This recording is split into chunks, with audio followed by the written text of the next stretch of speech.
What's the best type of content to engage with on LinkedIn? I often get asked, is it better to like or comment or share someone's content? Well, there is a right answer, and it's certainly not sharing. So here's an example.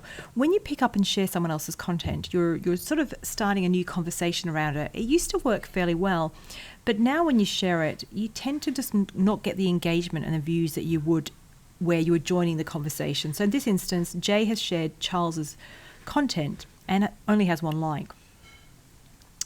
If, however, you join a conversation, such as this one, so Suzanne's shared her update, and people are commenting. So 6 people are commenting on it, 19 have liked it. Now, I've seen it in my home feed because Rachel has indeed commented on it. It's not that Rachel shared it, Rachel's commented. So commenting has the same effect. It passes it forward to your network, but it's more inclusive because you're continuing the conversation rather than starting a brand new one. So where you want to give someone else a bit of exposure, join the conversation. You're also then reaching their network. You're giving exposure for them to your network and you're actually having a conversation. So that's a great way to use LinkedIn.